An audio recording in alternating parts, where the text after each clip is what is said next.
My best greetings to all of the participants of the conference and our honored guest.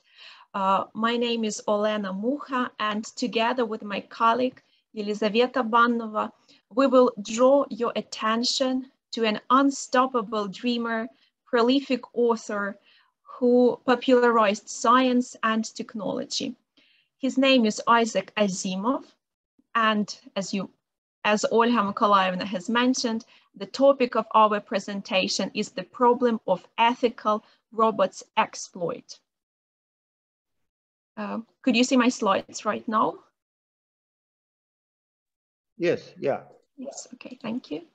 So, a science fiction writer, Isaac Azimov, was born in USSR initially and later moved to the US with his family.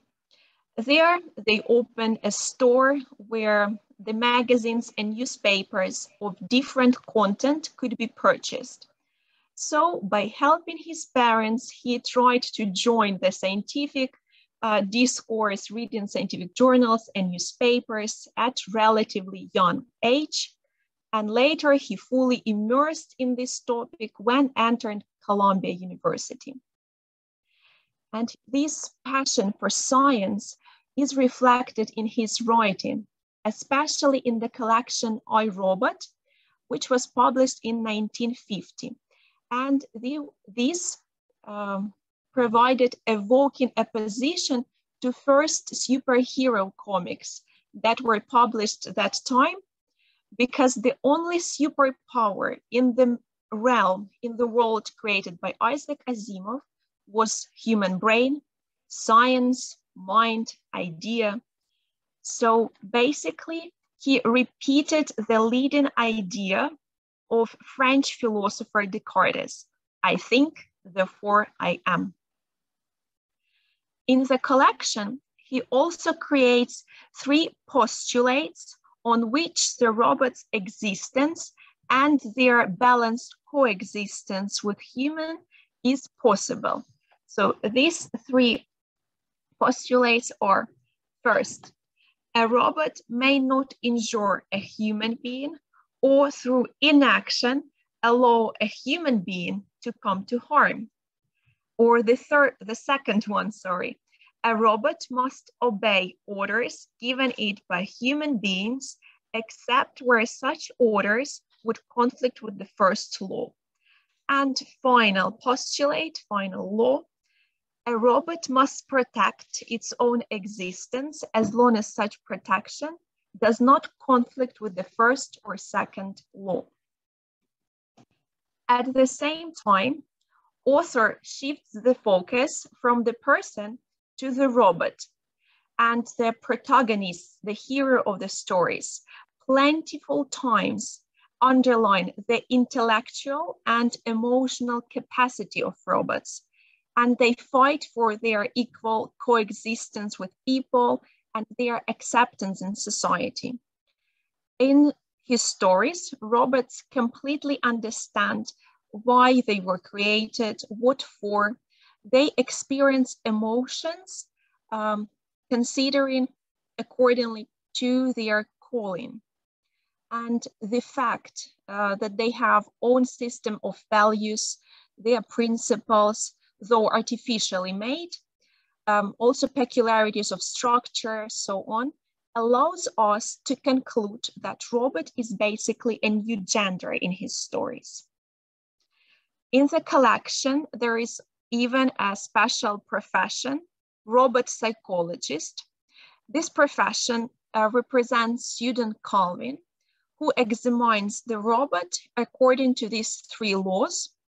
And also she underlines, there was a time when humanity faced the universe alone and without a friend.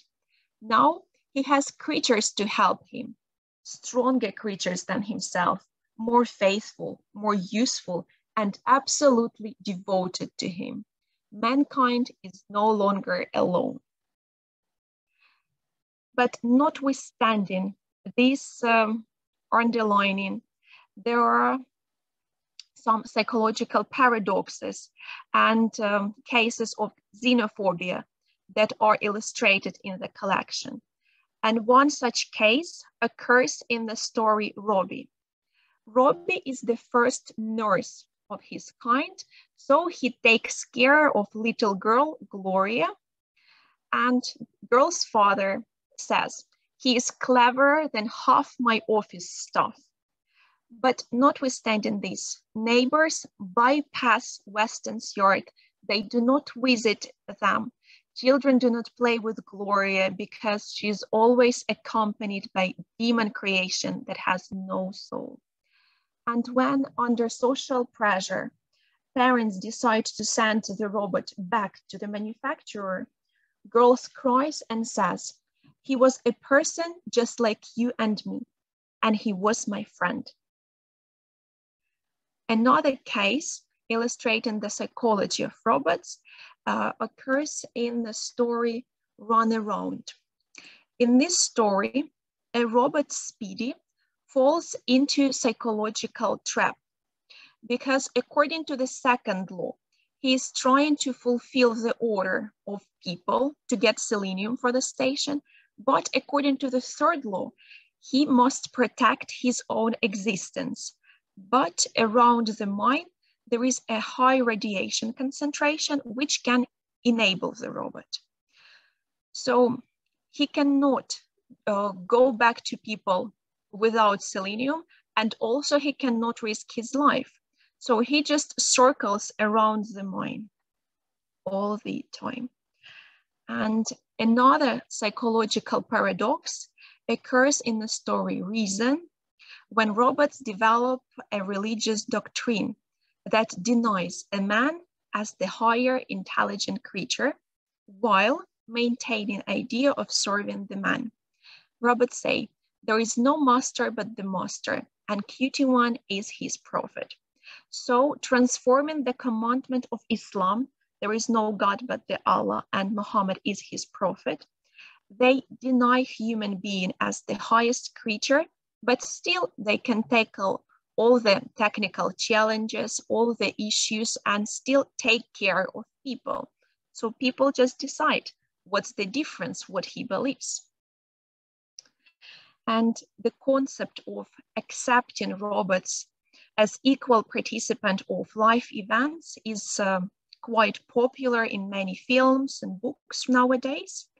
So there is the question, is it necessary to accept, tolerate, and give equal rights to somebody or something that takes a huge responsibility for daily challenges, works, helps, and is intelligent? So this is the question I want you to think over when you listen to the second part of this presentation.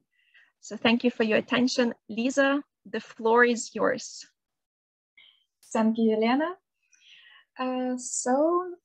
Human culture is extremely complex, and when robots become part of it, it is important to ensure their competent integration. The need to study roboethics in the modern world is caused primarily by an increase in the number of situations when artificial intelligence makes decisions that can harm a person.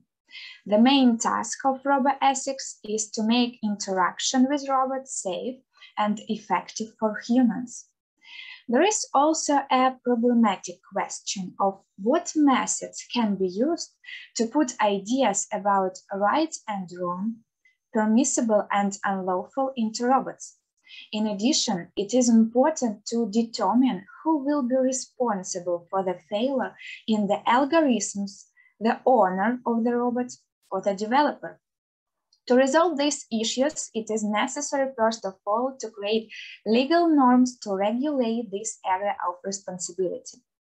One of the first publications directly addressing and setting the foundation for robot ethics was Run Around, a science fiction short story written by Azimov in 1942, which featured his well-known 3 laws of robotics.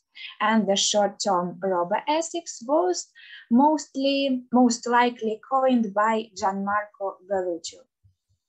An important event was the first international symposium on roboethics in 2004 by the collaborative effort of Scuola di Robotica, the art lab of Scuola Superiore Sant'Anna in Pisa, and the Zoological Institute of Pontificia Accademia della Santa Croce in Rome. During the discussion, questions were raised about whether intelligent robots possess consciousness, whether they experience feelings, and whether they pose a danger to humanity. Companies around the world are implementing robots. According to the International Federation of Robotics, the global average number of industrial robots per 10,000 industrial workers has grown from 66 robots in 2015 to what we have now.